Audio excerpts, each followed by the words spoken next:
အားလုံးမင်္ဂလာပါနော်ကျွန်တော်မိမပြောက်တယ်ဟိုကျွန်တော် line ပေါ်လည်းတင်ထားပါတယ်နော်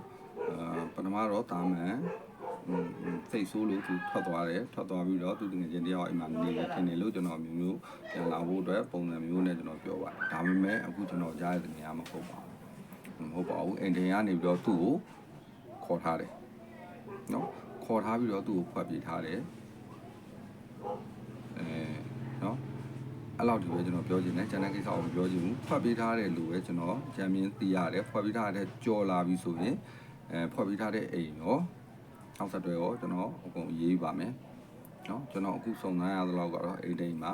သူ့ကိုခေါ်ထားပါတယ်နော်သူကိုယ်တိုင်လည်းဖြစ်ရင်လည်းဖြစ်ပါရင်လည်းပါလိမ့်မယ်မပါရင်လည်းမပါဘူးဒါကတော့ကျွန်တော်မသိဘူးနော်သူကိုယ်တိုင်ပါတဲ့ကဏ္ဍအနောက်မှာကျွန်တော်ရှင်းမယ်လောလောဆယ်ကျွန်တော်လူရောက်တိုင်ထားတဲ့အပေါ်မှာ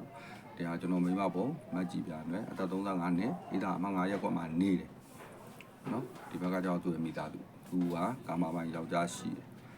နော်သူရှိမှတရားဝင်ယောက်ျားရှိသေးတယ်အခုတည်းကလည်းမကွဲဘူးကွဲဖို့လည်းသူမရှိကွဲလည်းမကွဲပြီနော်ကွဲလည်းမကွဲပြီကျွန်တော်မိမကိုကျွန်တော်ချစ်လို့ထားတာကွဲဖို့ယူထားတာမဟုတ်ပါဘူးဟောတယ်ကျွန်တော်ကွဲလည်းမကွဲပြီပါဘူးနော်အဲ့တော့သူရှိမှကလေး3ယောက်ရှိတယ်နောက်ကိုချင်းစားတယ်ဆိုရင်သူ့ရဲ့ကလေးငယ်လေးက9နှစ်ပဲရှိသေးပါတယ်9နှစ်ပဲရှိသေးတယ်နော်ဟောတော့ကျွန်တော်မိမနာမည်ကတော့ကြည်ပြမယ်အသက်က35နှစ်အရက်က9ပြီလောက်ရှိရဲ့အသားကညိုတယ်နော်မဖြူညိုပါနော်မာလူမျိုးပါဣဒါ9ရက်ကွာမှာနေပါရဲ့ဆိုရင်ကနည်းနည်းရှိပါတယ်အဲ့တော့ကျွန်တော်ပြောပြီးပြီကျွန်တော်ကိုတွေးကြည့်တဲ့လူတွေသတင်းပေးတယ်ဆိုရင်ကျွန်တော်ထိုက်တန်သွားဂုဏ်ပြုပါမယ်ထိုက်တန်သွားကျေးဇူးဆက်ပါမယ်အဲ့လိုမှမဟုတ်ပဲနဲ့ဂူလာမျိုးကျွန်တော်သတင်းကြားလို့မျိုးနော်ကျွန်တော်မိမကိုဖွက်ထားပြီးတော့ကျွန်တော်မိသားစုကိုပြိုကွဲပြက်စီးအောင်လုပ်နေအိမ်ကတော့ကျွန်တော်ဥပဒေတိုင်းထိရောက်စွာရေးပါထိရောက်စွာတရားစွဲပါဘယ်သူမှမညာပါဘူးကျွန်တော်တရားစွဲပါမယ်နော်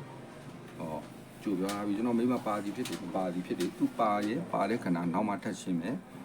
ဒါပေမဲ့အဲ့ကိုကျွန်တော်တရားစွဲမယ်ကျွန်တော်မိမထွက်သွားတဲ့အချိန်မှာစိုက်ကယ်တစ်စီးပါတယ်ဖုန်းတစ်လုံးပါနော်စိုက်ကယ်တစ်စီးပါတယ်ဖုန်းတစ်လုံးပါတယ်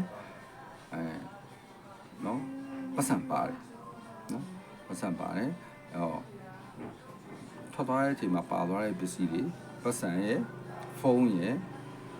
စိုက်ကယ်အဲ့ဒါကျွန်တော်ပြန်ကြလို့အဲ့တိကျလို့ကျွန်တော်သွားချလို့အဲ့မှာအဲ့ဒါမရှိဘူးဆိုရင်အဲ့ကိုပစ္စည်းကုန်မှုနဲ့ပါထပ်ပြီးတရားစွဲပါနော်ဟုတ်မှုနဲ့ပါထပ်ပြီးတရားစွဲပါမယ်ကျွန်တော်ကြိုသတိပေးထားတယ်သူများတိုက်မြုံလေးကျွန်တော်ဖြတ်စည်းခြင်းကျွန်တော်တိုက်မြုံလာပြီးပြက်လို့ဖြတ်စည်းဖြစ်အောင်လုပ်တယ်ပြီးကျွန်တော်ညှာပါမဟုတ်ပါဘူးနော်အခုတွေကကျွန်တော်သတင်းစာနာရနေပါပြီကြိုပြောထားပါ